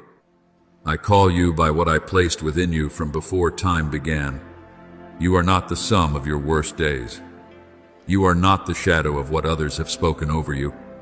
You are my workmanship, loved by me, seen by me, lifted by me, and restored by my kindness. As it is written, I have loved you with an everlasting love. Therefore I have drawn you with loving kindness. Jeremiah 31:3. My love does not come like a hammer falling down to condemn you. My love comes like a hand lifting your face, so you may see that there is still light reserved for you. Therefore, when you pass through a season without answers, learn to distinguish between silence and absence. I may be silent, but I have not gone away. I may not have opened the door yet, but I am still preparing the key. I may not change the circumstance immediately, but I am changing something deeper within you, the way you trust, the way you wait, the way you love, the way you stand firm when nothing outward remains to reassure you. There are blessings that, if they came too soon, would make you proud. There are opportunities that, if opened before their appointed time, would lead you astray. There are promises that require a heart already refined, so that the gift does not become a burden. To everything there is a season, and a time for every purpose under heaven. Ecclesiastes 3:1. I am not late in your life. I arrive at the right time, even when that timing goes beyond the schedule you have drawn in your own mind. Let me heal even the places where you have grown accustomed to protecting yourself. There are parts of you that learn to become hard because they were once wounded, that learn to doubt because they were once disappointed, that learn to stay silent because they were once not heard. But my beloved child, I do not merely want you to survive. I want you to come alive again in holy tenderness. I want you to be able to trust without becoming naive, to love without losing yourself, to wait without falling into despair, to move forward without carrying the chains of the past. I will give you a new heart and put a new spirit within you. I will take the heart of stone out of your flesh and give you a heart of flesh. Ezekiel 36:26. This is the work I am doing, not merely repairing the surface, but renewing the very spring within you. So then, my child, stop condemning yourself because the process is not yet complete. A seed is not blamed for not becoming a tree on the first day it is placed in the soil. A dawn is not rejected because its light comes gradually. You are the same. You are growing in my hands. Little by little, through the things you understand, and even through the things you do not yet understand. The days when you thought you were merely enduring were, in truth, forming perseverance within you. The times when you chose to trust me instead of listening to fear are remembered by heaven. The prayers that caught in your throat through tears have not been overlooked by me. He who began a good work in you will bring it to completion. Philippians 1:6. I did not begin within you only to abandon the work halfway. I did not sow a promise only to leave it withering in the dust. Lift your head in peace, not because everything has become easy, but because I am still faithful amid all that remains unclear. Take one more step, not by your own strength that is running out, but by the grace that is lifting you from within. Entrust to me the broken pieces you once tried to hide, the questions you were once afraid to speak, and the memories that still ache when touched. I will not use them against you. I will use mercy to make them become places where you come to know me more deeply. And one day, when you look back on the road you are walking today, you will understand that I did not waste a single tear. I was in the delay, in the correction, in the silence, and even in the turns you did not choose. I have woven all things with love, so that what once made you tremble will become a testimony that my hand can renew, restore, and lead you into the peace your soul has always longed for. My beloved child, there are callings that do not sound outside your ears, but resonate deep within the hidden place of your soul. Like a stream touching a spring that has long been covered over, you do not need to quickly doubt that stirring, nor should you treat it as merely a passing emotion that appears for a moment and then fades away. There are moments when I awaken you, not with thunder, not with signs that shake the heavens, but with a quiet realization that you were not born to live separated from the light, that you were not created to keep bowing your head beneath the shadow of fear, and that you are not a nameless soul drifting through life. As it is written, I have called you by your name, you are mine. Isaiah 43:1. When that word touches the inside of you, you may not be able to explain it with reason, but your soul knows. It knows the voice of its Father. It knows where it belongs. It knows that there is a holy part within you that has fallen asleep, not because it has died, but because it has been waiting for me to call it awake at the appointed time. Therefore, when you feel your heart being stirred by something good, when you suddenly desire to return to truth, to live more purely, to let go of what has darkened you, and to step into what I have placed before you, understand that this is not coincidence. I am touching the deepest string within you, the place where the sounds of heaven are still remembered. The world may have covered you with many layers of dust, judgment, disappointment, delay, seasons of being misunderstood, and the times when you tried to live so strongly that you forgot your own tenderness. But dust cannot erase the nature of light. It can only cover it for a time. The light shines in the darkness, and the darkness has not overcome it. John 1:5. You have passed through darkness, but darkness does not own you. It can become the backdrop that helps you see more clearly what I placed within you from the beginning. I want you to remember Samuel when he was still a child, sleeping in the temple, in the middle of the night, when everything was quiet. I called his name. At first, Samuel did not understand where that voice was coming from. He thought Eli was calling him. So he ran to his old teacher. But that call did not come from man, from the one who knew his name before he fully understood his calling. And when Samuel learned to say, "Speak, for your servant is listening," 1 Samuel 3:10, a life was opened under my guidance. Do you see? My beloved child, a true calling sometimes begins in confusion. You do not always understand immediately what I am doing. But if you listen with a humble heart, if you do not run away from that awakening, I will teach you to distinguish my voice among countless noises. Perhaps you have searched for a long time outside yourself, in the recognition of others, in doors of success, in praise, in status, in being seen by someone and affirm that you have value. But my child, the thing you long for most deeply does not lie in the hands of the world, for the world to give or take away. The light you seek is not something borrowed from the crowd. I placed it like a holy seed within you, and what it needs is not noise, but obedience, not performance, but trust, not haste, but for me to kindle it by the breath of the Holy Spirit. You are the light of the world. A city set on a hill cannot be hidden, Matthew 5:14. But that light was not given so you would stand in pride before others. It was given so you would live in alignment with the identity I have sown into your soul. I have seen you in the days when you thought you were completely hidden. I saw you when you still tried to smile though your heart was weary. I saw you when you prayed with more tears than words. I saw you when you wanted to give up but still chose to take one more step. Do not think those silent moments are meaningless.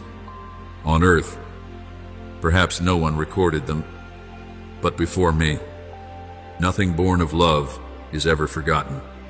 As it is written, you have counted my wanderings. Put my tears into your bottle, Psalm 56:8. Your tears have not fallen into emptiness. The sighs you could not form into words have not disappeared into nothingness. I have heard, I have seen, I have kept them. And even when you thought you were falling, my hand was still upholding you in a way you had not yet recognized. Therefore, do not be afraid of the door I am opening. There are doors that do not merely lead you into a new circumstance, but lead you back to who you are in me. When you step through, you will understand that true change does not begin with the scenery around you, but with the awakening within you. You may enter a new season with the same feet, the same face, and the same old memories. But if your soul has been awakened by me, everything will carry a different meaning. What once frightened you will no longer have the same power to control you. What once made you doubt yourself will become the place where you learn to recognize grace. What once made you think you lacked light will become the dark background upon which I reveal my glory.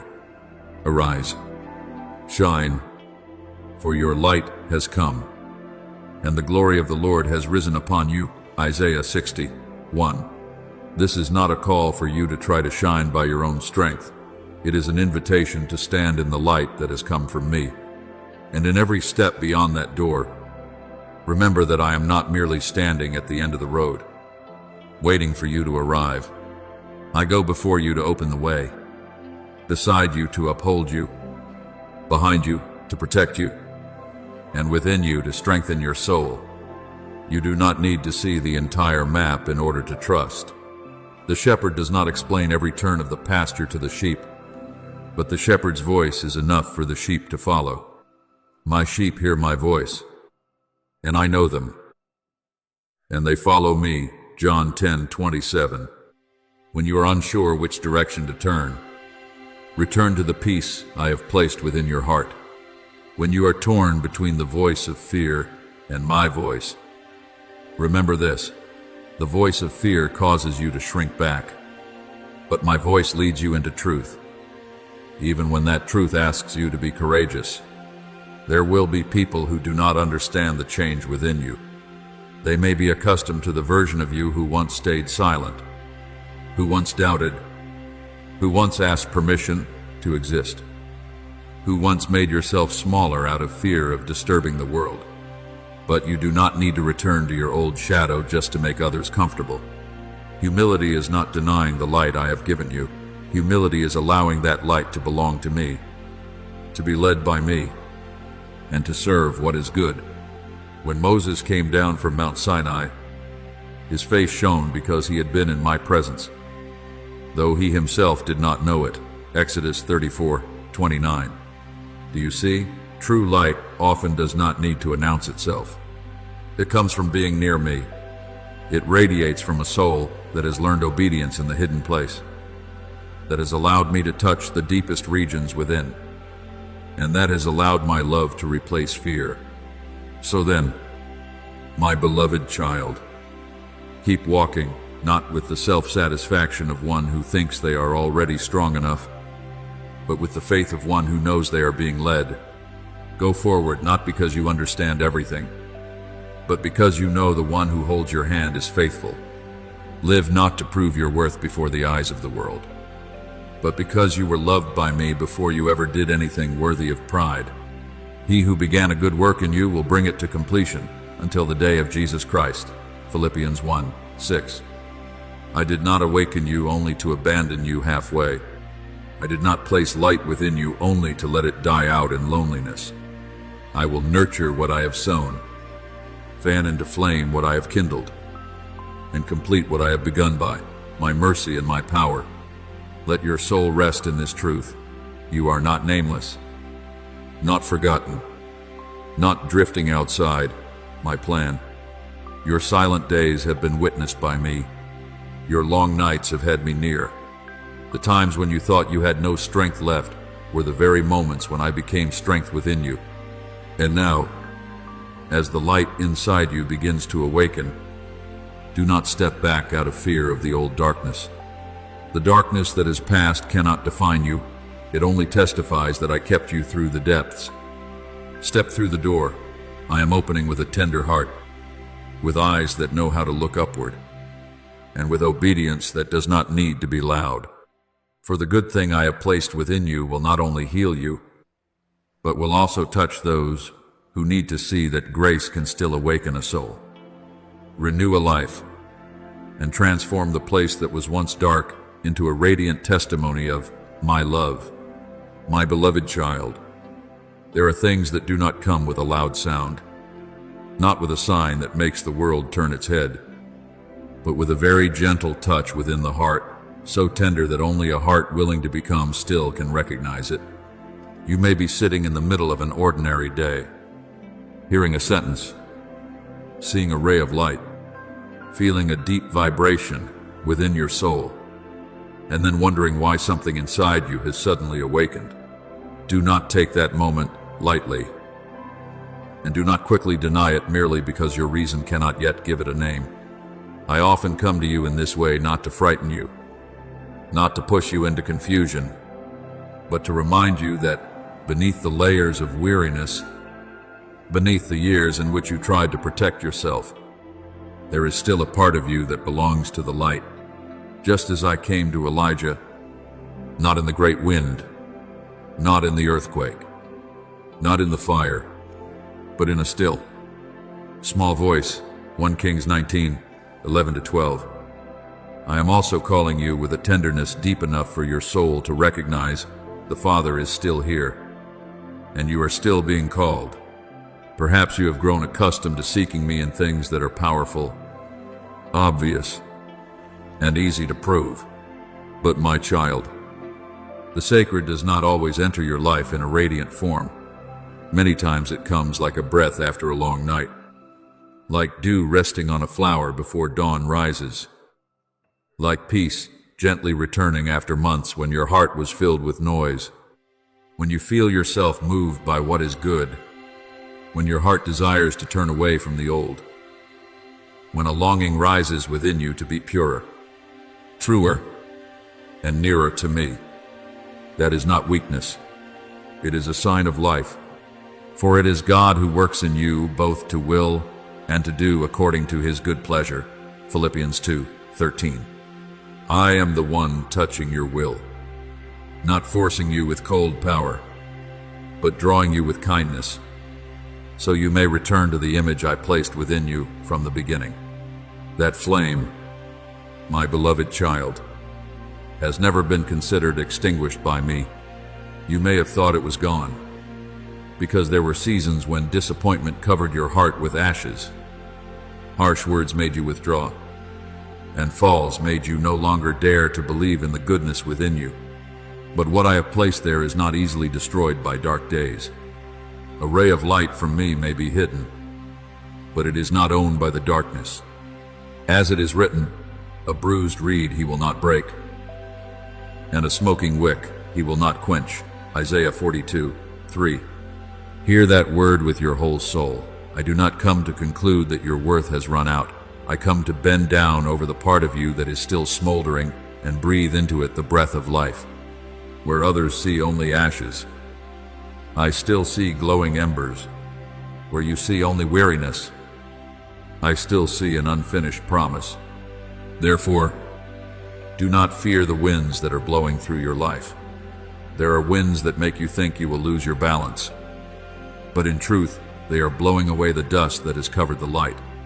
There are stirrings that no longer allow you to sleep peacefully in what is familiar, no longer allow you to find peace in old patterns, no longer allow you to pretend that your soul does not hear the call. This is not disruption. This is awakening. When the Holy Spirit came on the day of Pentecost, suddenly there came a sound from heaven as of a rushing mighty wind, and those who were waiting were filled with power to step into what I had appointed for them. Acts 2:2-4. But before that public flame, there were days when they remained in waiting, in unity, and in quiet obedience. You are the same. Before your life burns brightly in what I have entrusted to you, I often prepare you in the hidden place, where no one applauds, where only your heart learns to say, "Let your will be done." I want you to remember Gideon, who was threshing wheat in a hidden place because he feared the Midianites. In his own eyes, he was only a small man from a weak clan, filled with trembling, seeing nothing in himself worthy of being called. But I did not call him by his fear. I called him by what I saw in him. My angel said, "The Lord is with you, mighty man of valor." Judges 6:12. Do you see? I often call you by your true name before you fully live in that name. I did not wait for Gideon to feel strong before I sent him. I touched the part buried beneath fear, rekindled courage in the place where he thought there was only weakness, and turned a man who was hiding into an instrument of deliverance. That story is a reminder to you that I do not look at you according to the size of your circumstances, but according to the power I can work through a heart willing to obey. So do not return to the old room simply because it is familiar. Do not go back to the thoughts that once made you smaller, the fears that once taught you to remain silent, or the lies that once made you believe you were only allowed to exist, but not to live fully. There are old things that no longer have enough room for you, not because you have become proud, but because I am enlarging something within you.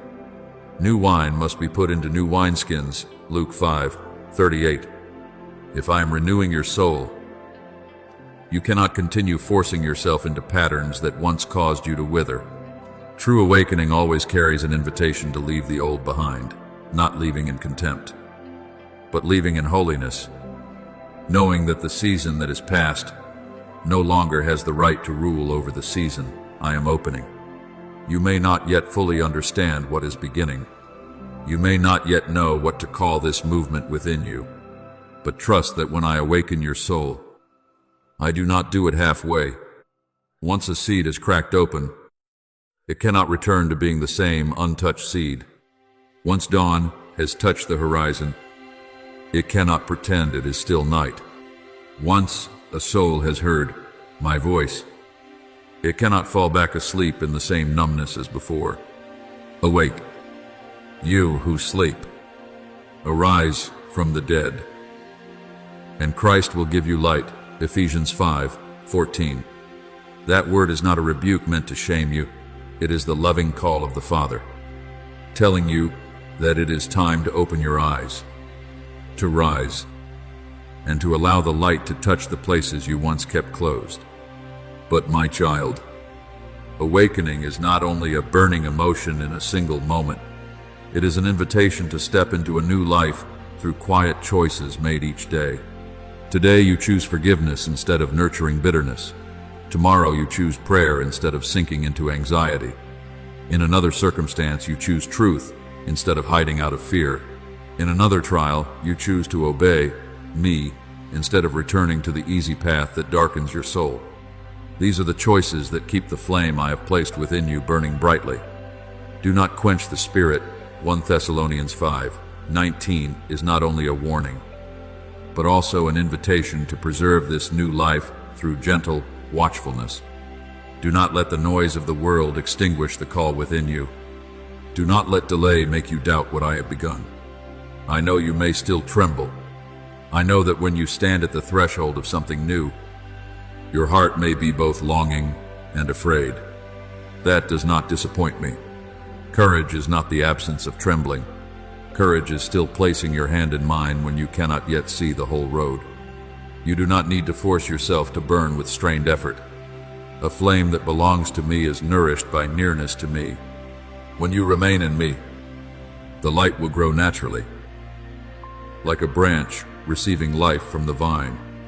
Whoever abides in me, and I in him, bears much fruit. John 15:5. You are not called to prove by yourself that you have a purpose. You are called to stay near me. And from that nearness, purpose will unfold step by step. So keep walking, my beloved child, not as one forced to leave the past, but as one set free from it. Let the wind of faith blow through the places in your heart that once seemed lifeless. Let me rekindle what you thought had grown cold.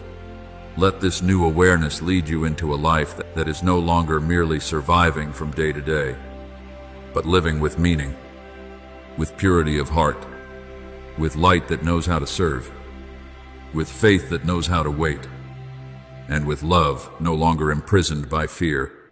I began touching you not to leave the work unfinished, and what I have awakened within you was not meant to be hidden again beneath old ashes. He who began a good work in you will bring it to completion. Philippians 1:6. Trust me in this tenderness. Respond to me in this obedience. For from this day forward, now that your soul has heard the call, you do not need to return to the old sleep anymore. You can step into the light with a heart rekindled. And let your life become a testimony that my mercy does not merely preserve the smoking wick, but causes it to blaze into a holy flame that lights the way for you and for those who are still lost in the night. My beloved child, there are moments in your life unlike any that came before, because in those moments your soul is not merely hearing a new thought, but recognizing a truth that was placed deep within you from the beginning. This is not ordinary memory. It is not something you learned from books or heard from the mouths of people. It is the quiet knowing of the soul when my light touches the place once covered by doubt, fear, and the years in which you forgot to whom you belong. Perhaps that feeling is both strange and familiar. Strange because you have lived for so long beneath layers that were not truly you. Familiar because the deepest part of you has always known that you were not created to wander in darkness. When this begins to rise within you, do not turn your face away. Do not extinguish it with cold reasoning. and do not quickly suppress it with the questions of fear. As it is written, you shall know the truth, and the truth shall make you free. John 8:32. That truth does not only open doors outside you. First, it unlocks something within you, where your true identity has been waiting to be called by name. I know you have searched for freedom in many different directions. There were times when you thought freedom meant no longer being bound, no longer having to listen to anyone, no longer needing to obey, no longer needing to return, and no longer needing to face the deep call within your heart. But, my child, freedom is not moving far away from the Father. Freedom is living according to the life I have placed within you. A person may step outside the house of love and think they are taking ownership of their life. Yet if the soul is being led by falsehood, they have only exchanged a familiar room for a lonelier land. Therefore, when you begin to feel something awakening within your heart, it is not the loss of freedom, but the beginning of true freedom. Where the Spirit of the Lord is, there is freedom. 2 Corinthians 3:17. This freedom does not make you rebel in the flesh. It causes you to rise in the light, no longer defined by what is old, no longer allowing fear to rule over your soul. Remember the son who left his father's house, taking his inheritance with him and carrying the illusion that outside his father's embrace there would be a greater life. At first, that road may have looked like freedom. The sounds of pleasure outside may have made him forget the warmth of home. But then, when his wealth was spent, his friends disappeared, and his honor fell into the dust. He found himself in a place of such lack that he longed for the food of animals. It was there, in that lowest place, not in a palace, not amid songs, but in the smell of poverty and shame, that he came to himself. Luke 15:17. Do you see? Sometimes awakening does not come when everything is radiant, but when the soul can no longer bear being separated from what is true. He remembered that he was not merely a failure in a distant field. He was the son of a father. And when he returned, the father did not stand at the doorway to interrogate him about every mistake, but ran to him, embraced him, kissed him, clothed him with a new robe, and restored his dignity. Luke 15:20-22. That is my heart toward you. Therefore, do not understand this season as a heavy ending. What you are going through is a return, not a return to a strange place, not a return into punishment, not a return so that every wrong thing you have done may be rehearsed before you again, but a return to the place where you have always belonged in. My love, there are parts of you that have wandered far because of wounds, because of disappointment, because of lies that made you believe you were no longer worthy of being loved. There are regions within your heart that learn to live like an exile, even though your soul still bears the mark of the Father's house. But today, as light enters those places, I do not come to shame you. I come to call you by your true name. I have loved you with an everlasting love, therefore I have drawn you with loving kindness. Jeremiah 31:3. It is that kindness that is drawing you, not with chains, but with a love gentler than every voice of judgment you have ever heard. My beloved child, there are veils being lifted within you. Little by little, the first veil may be a pain you have never truly named.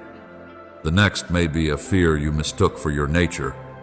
Then come the words others once spoke, the failures you have carried as your identity, and the seasons when you convinced yourself that you were only worthy of living small, only worthy of standing outside, only worthy of watching others step into the promise.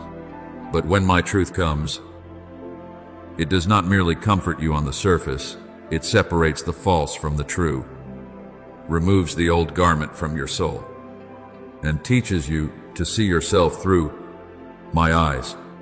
If anyone is in Christ, he is a new creation. Old things have passed away. Behold, all things have become new. 2 Corinthians 5. 17. You do not have to keep wearing the garment of the past when I have prepared for you the robe of restoration. I also want you to remember Naomi, the woman who left Bethlehem in a season of famine and returned after many losses. Her heart so full of bitterness that she said, "Do not call me Naomi, call me Mara." Ruth 1:20. She thought her life had only bitterness left. She thought her hands were empty. She thought what had been lost would have the final word. But I was quietly weaving a story of restoration through Ruth's faithfulness, through the field of Boaz, through a lineage that would one day lead to the Savior. Do you see? Even when a soul returns with a broken heart, I can still place in its hands a future far beyond what it dares to ask. Your return does not have to be perfect before I receive it. You only need to turn your direction, and I am already there, making a way for something new to rise from the ground you thought had become barren. So when you feel yourself standing before something both familiar and new, let me lead you slowly. Do not demand that you understand everything in a single day. The light of dawn does not tear open the night with haste. It spreads gradually, gently, yet it cannot be stopped. Truth within you is the same.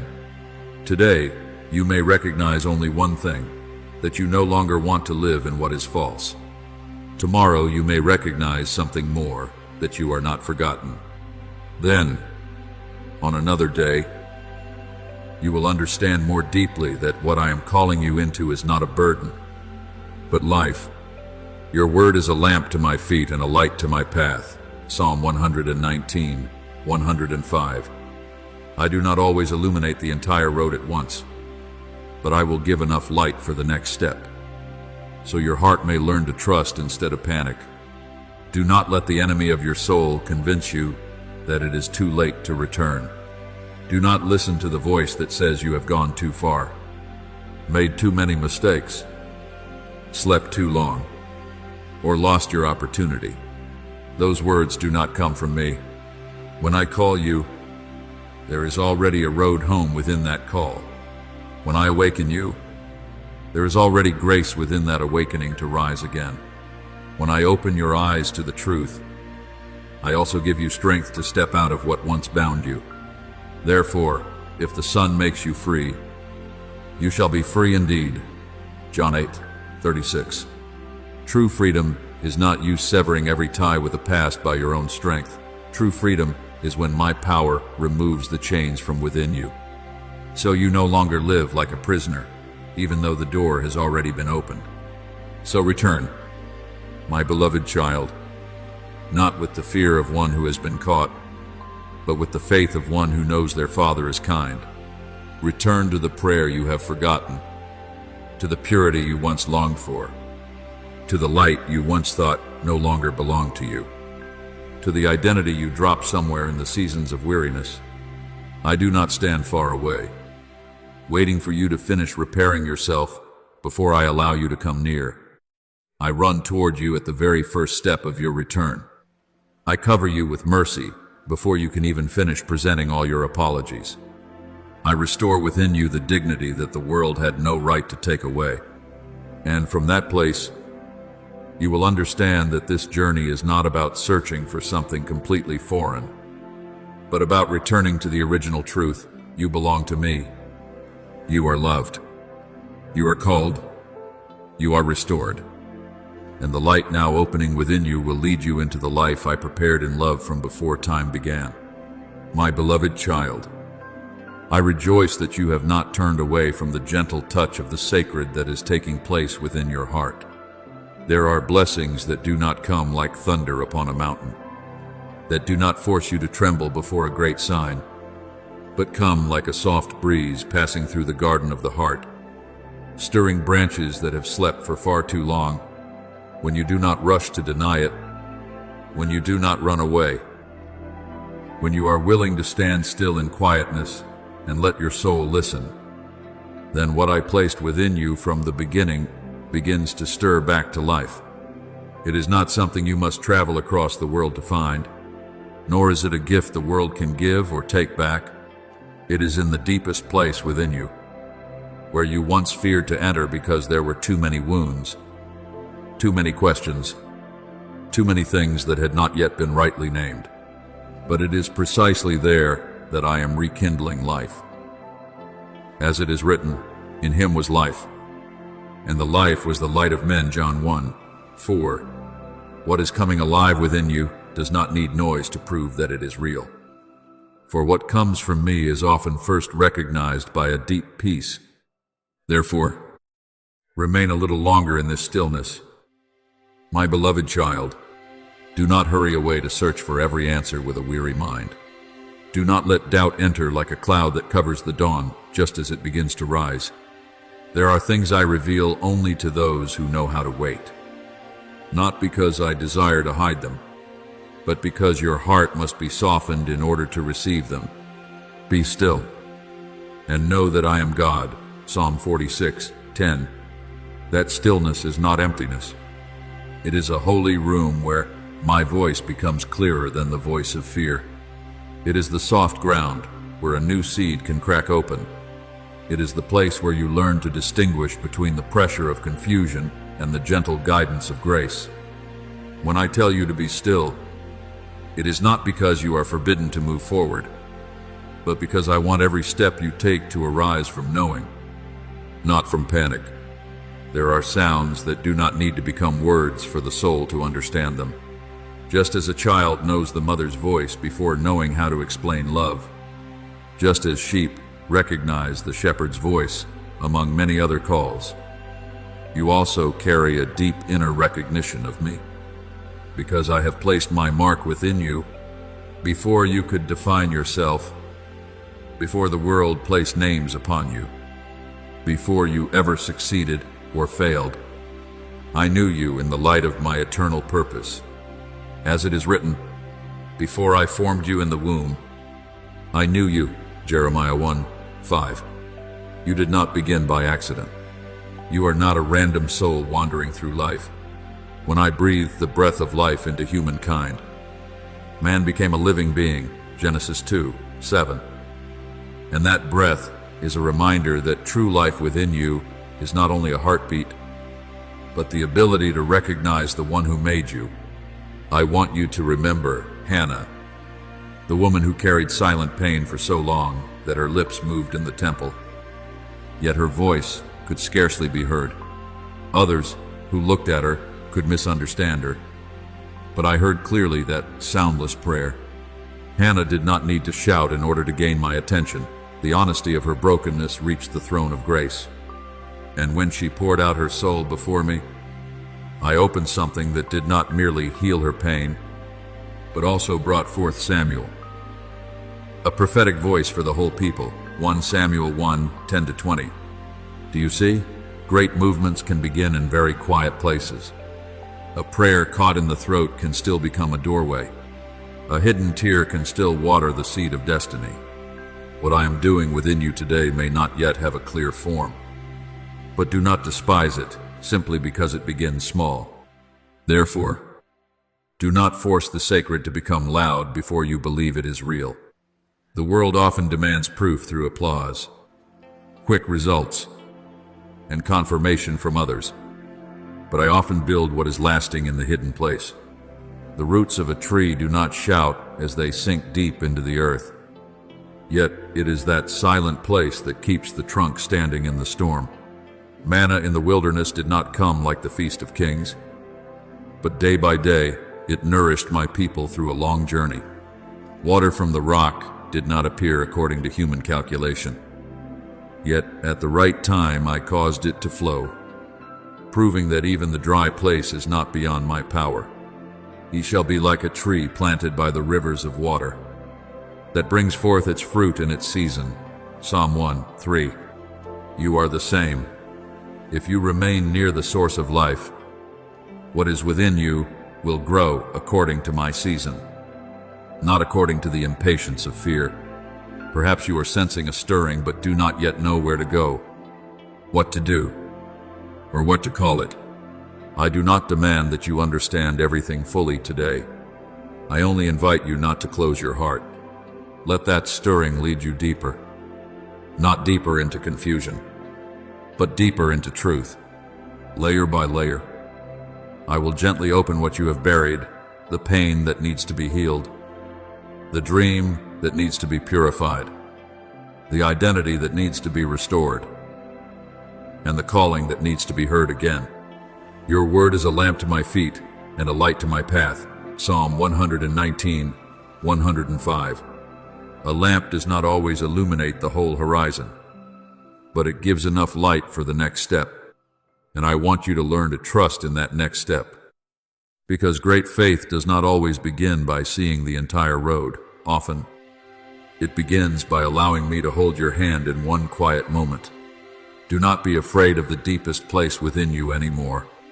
I am not leading you there so you may be drowned in old memories, but so you may meet me in the very place you once thought could never be touched. There are rooms in your heart that you have locked away, not only to keep the pain inside, but also, unknowingly, to keep the light outside. Today, I do not break the door down with violence. I stand there with the patience of a father, knocking very gently. As it is written, "Behold, I stand at the door and knock. If anyone hears my voice and opens the door, I will come into him." Revelation 3:20. Understand this. My child, I do not invade your soul, I invite. I do not push you into what you are not yet ready to receive. I lead you in with gentle steps, so that my presence may warm the place that once felt cold. And the place I am leading you to is not a foreign land. It is the place where you have always belonged. My presence, my truth, my unchanging love. You once thought you had to become someone else before you could enter that place. But I tell you that you return not with a perfect mask, but with an honest heart. You do not need to repaint your soul before coming to me. It is when you come that I renew you. It is when you remain that I heal you. It is when you listen that I teach you to recognize the call that has been there for a long time. In repentance and rest is your salvation. In quietness and trust is your strength. Isaiah 30:15. That strength does not roar in order to prove itself strong. It stands firm in peace, because it knows it is held by the faithful one. Let me speak to the part of you that still doubts. What is rising within you is not an illusion. It is the ancient breath being awakened, the original light being cleared of the dust of time. The life I once placed in you, finding its way back to its source. You did not learn this calling from the world, so the world has no authority to define it. It was not born from praise, so it does not die through rejection. It does not depend on whether others understand you or not, because what belongs to me within you is nourished by my presence. My sheep hear my voice, and I know them, and they follow me. John 10:27. When you hear, follow. When you recognize, keep your heart tender. When you do not yet understand, stay near me instead of running back to the old noise. So then, my beloved child, enter this stillness as one entering a holy place. Let your breathing slow down. Let your heart stop arguing with grace. Lay the unanswered questions down at my feet. I am not here to force you into some unfamiliar shape. I am here to call you back to what is truest within you. I am leading you in, not pushing you away. I am opening, not causing you to lose yourself.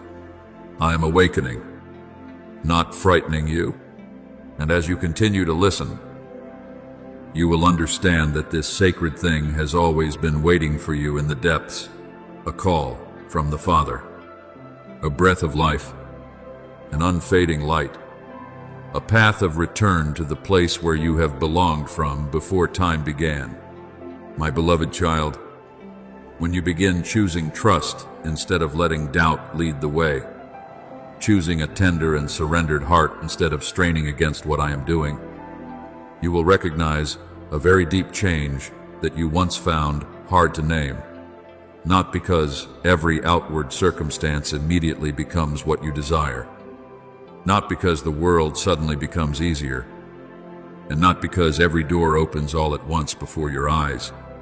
The first change happens in the breathing rhythm of your soul. You no longer live like someone who must chase every opportunity out of fear of being left behind. You no longer grip everything with weary hands. You no longer try to force open a door when the appointed time has not yet come. You begin to enter the rhythm of heaven, where everything has its season, every promise has its time, and every step is guided by a wisdom higher than your anxiety. As it is written, I will go before you and make the crooked places straight. I will break in pieces the gates of bronze and cut the bars of iron. Isaiah 45:2. When I go before you, you do not need to push forward in panic. You only need to walk in faith. I know there are times when you want to see the whole road before you dare to say yes. You want to be certain that you will not be wrong, will not be hurt, will not be misunderstood, will not have to wait any longer, and will not have to pass through roads that make your heart tremble. But, my child, faith is not seeing everything before you step. Faith is recognizing my voice in the place that is not yet clear and still placing your foot down in peace. The righteous shall live by faith. Habakkuk 2:4. Not by the assurance of what the eyes can see, not by the applause of people, and not by every circumstance being arranged according to your will. When you surrender, you do not lose the right to live. You hand the leadership of your life to the one who knows both the beginning and the end. True surrender does not make you smaller. It frees you from the burden of having to be the God of your own life. Therefore, do not fear the call that is sounding within you. Do not treat that stirring as something to run from simply because it invites you to leave the familiar place. There are calls from me that do not come to make you anxious, but to awaken the part of you that has slept too long beneath layers of fear. What you are sensing is not the illusion of a weary mind. It is life rising up. The seed I planted long ago beginning to crack open in its season. Unless a grain of wheat falls into the ground and dies, it remains alone. But if it dies, it bears much fruit. John 12:24. You may think an old part of you is being lost, but in truth, I am causing what is truly alive to be born. Some shells must break so the young shoot can step into the light. Remember Abraham, the one who heard my voice calling him to leave his country, his relatives, and his father's house, and to go to the place I would show him. He was not given a complete map in his hands. He was not shown every turn of the journey in advance. He did not know all the trials that would wait for him in a foreign land. Yet he walked because he trusted that the one who called him was faithful. By faith, Abraham obeyed when he was called to go out to the place which he would receive as an inheritance, and he went out, not knowing where he was going. Hebrews 11:8.